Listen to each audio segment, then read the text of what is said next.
Olá pessoal, tudo bom? Aqui é o Dr. Gustavo, médico urologista do Androcenter de Curitiba, e hoje nós vamos falar um pouco mais a respeito de infertilidade.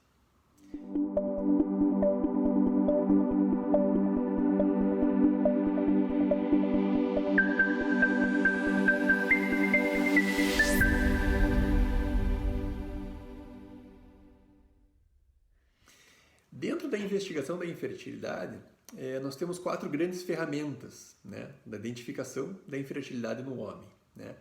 Essas 4 ferramentas são as seguintes: a anamnese, que é a conversa que a gente tem com o paciente, com o casal. A segunda ferramenta é o exame físico, então, onde a gente vai examinar a parte física do paciente, e tentar identificar alguma alteração. A terceira ferramenta são os exames laboratoriais, exames de sangue, exames de urina, exame de espermograma, e exames genéticos. E a quarta ferramenta que são os exames de imagem, então eventualmente os exames de ultrassom, de ressonância, que a gente pode usar nessa investigação. Como o tema é bastante extenso, nós vamos abordar hoje exclusivamente a parte da história, da investigação clínica na história, na anamnese desse casal. O que é importante a gente saber da parte da história? Primeira coisa, quanto tempo de infertilidade? Então, o casal está tentando ali 6 meses, 1 ano, 1 ano e meio, A gente sabe que quanto maior o tempo de infertilidade, muito provavelmente mais importante é a causa da infertilidade.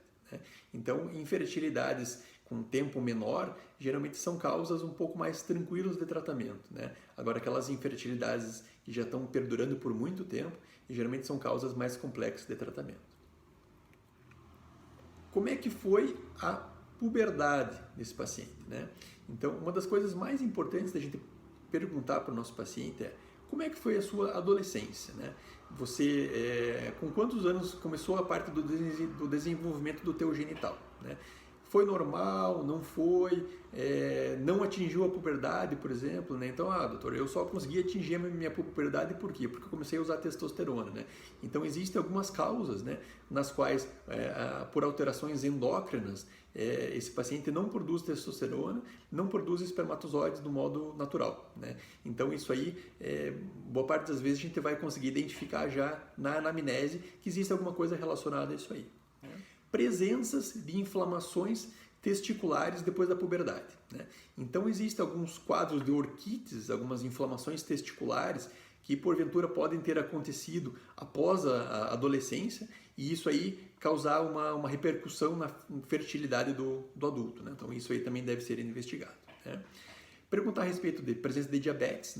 A diabetes pode causar alguns tipos de alterações com relação à eliminação dos espermatozoides, Isso aí também deve ser abordado, A presença de febre e viremias, então quadros febris, A gente sabe que os quadros febris eles podem alterar a produção seminal, Por quê? Porque a produção seminal normal ela deve acontecer e ela precisa de uma temperatura inferior à temperatura do nosso corpo, Então, temperaturas corporais ou acima da nossa temperatura corporal, ela pode ocasionar uma alteração na produção seminal. Então, febres e estados de viremias nos últimos meses podem causar algum tipo de alteração seminal.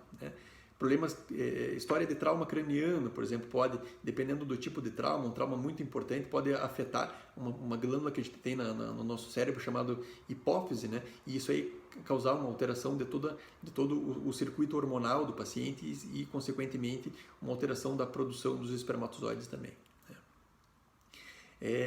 Perguntar a respeito de problemas, de doenças, do modo geral.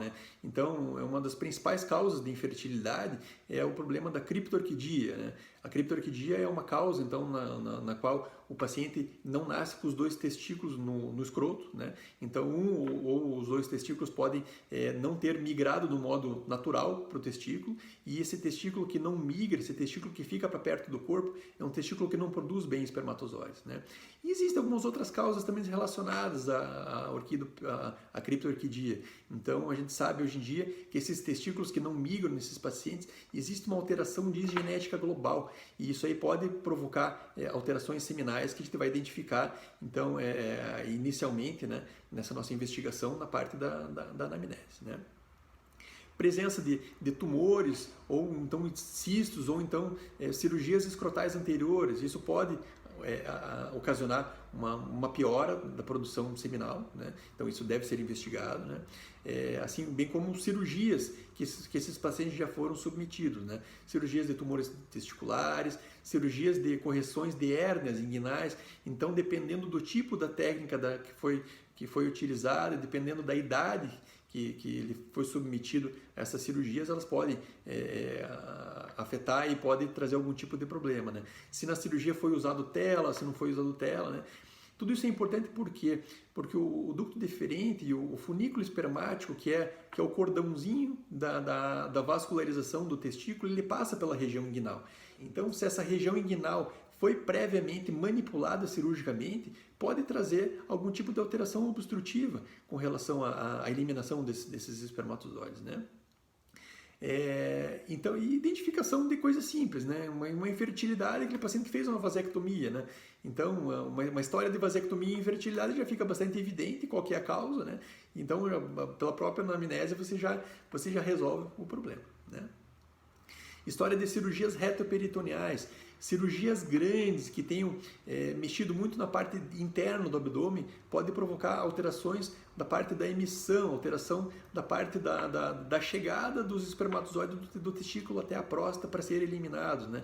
Então isso aí na anamnese a gente vai conseguir observar também, né? Bem como história prévia de cirurgias prostáticas, né? Então o paciente às vezes, e hoje em dia cada vez mais, né? Então os homens cada vez com mais idade vão às vezes tentar ter filhos, né? Então aquele paciente que fez uma cirurgia prostática anterior na qual foi ressecado um pouco de próstata para o tratamento da hiperplasia, isso aí pode causar uma alteração, né? Uma alteração da ejaculação, e já na anamnese sabendo qual que é a causa, né? E aí essa investigação acaba sendo mais simples, né? Ainda do ponto de vista cirúrgico, né? Se esse paciente teve algum trauma testicular grave, então um trauma não é aquela batidinha no guidão da bicicleta, é aquela batida realmente importante, né? Aquela batida onde teve que ser submetida a uma cirurgia, o paciente acabou perdendo uma quantidade de tecido testicular, né? Isso que é importante mesmo, né? Perguntar a respeito de história anterior de torção de testículo. Então, a torção de testículo é uma doença na qual o testículo torce, né? Geralmente em adolescente, e essa torção vai levar a uma alteração do suprimento arterial do testículo, né? E essa torção é um fato extremamente doloroso, né? O menino deve ser operado quase que de imediato, é uma cirurgia que acontece de emergência, né? E para tentar recuperar esse testículo. E essa torção, né, ela pode levar a fatores imunológicos, né? Então, essa quebra de barreira, então essa causa fatores imunológicos, os quais podem prejudicar a produção seminal, e isso deve ser investigado, né? Também a respeito de história anterior de doenças sexualmente transmissíveis, né? Nós sabemos que doenças como gonorreia, como clamídia, elas podem levar ao estreitamento, à estenose das vias seminais, né? Então, isso pode levar a uma alteração na eliminação desses espermatozoides, né? Por conta de uma inflamação crônica e do estreitamento dessas vias seminais internas, né? E na anamnese a gente deve abordar também fatores gonadotóxicos, né? Tais como o tabagismo, né? O cigarro, né? E uso de drogas recreacionais, né? Então, o paciente que usa maconha, eventualmente que use cocaína, crack, esses fatores são extremamente tóxicos e extremamente deletérios para a produção seminal, né? Então, isso a gente deve identificar e deve orientar que esse tipo de vício deve ser suspenso, né? Pelo menos nessa época onde está tentando engravidar, né? Perguntar a respeito também é importante, a respeito de como que é a frequência sexual, né, desse casal, ver se eles realmente estão tendo relação sexual no período fértil, explicar o que é o período fértil, né? Muitos casais às vezes têm dificuldade de entender qual que é o período fértil, isso tem que ser bem esclarecido na consulta, né? E é importante a gente abordar esse tipo de situação. E talvez o fator mais importante que a gente deve levar em consideração é a idade da mulher, a idade da esposa, né? Ao contrário do homem, o potencial fértil da mulher, ela cai absurdamente após os 35 anos, né? Então é diferente a tua investigação daquele casal onde a mulher tem lá os seus 25, 30 anos, né? Do que aquela investigação daquele casal onde a mulher tem mais do que 35 anos, né? Então, a investigação do casal cuja mulher já tem um pouco mais de idade, acima dos 35, 38, 40 anos, ela deve ser muito mais rápida e muito mais objetiva, né?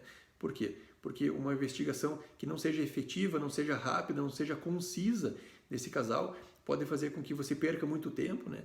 E essa perda de tempo vai significar uma perda de óvulo, né?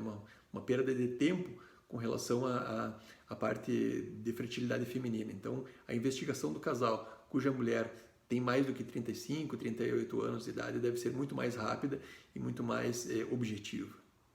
Na anamnese também vai ser onde a gente vai perguntar, vai questionar a respeito da parte laboral do paciente, né? Então, o paciente trabalha com alguma indústria petroquímica, trabalha num local, numa siderúrgica, que fica exposto a alta temperatura, né? Então, isso aí é muito importante a gente abordar já na anamnese, né? Bem como se esse paciente tem uma história médica de algum tipo de tratamento com radioterapia, né? Então, isso aí também, a anamnese, ela é capaz de trazer para a gente indícios, né, de alterações e guiar essa nossa investigação adicional, né?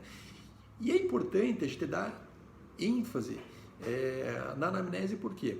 Porque a partir da anamnese, do exame físico, a gente vai fazer toda a investigação adicional, né?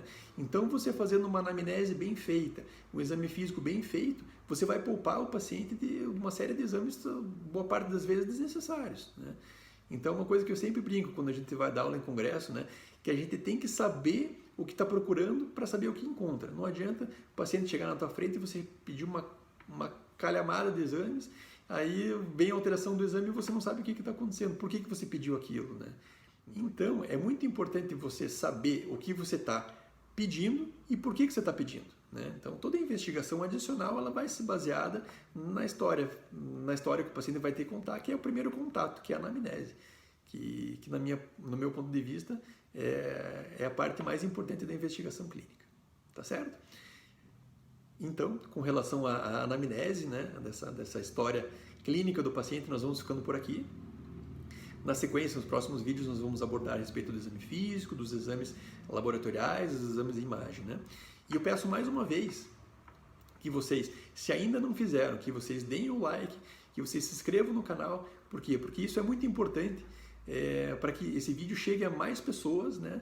E que toda essa divulgação, todo esse conteúdo cheguem a pessoas que porventura possam necessitar.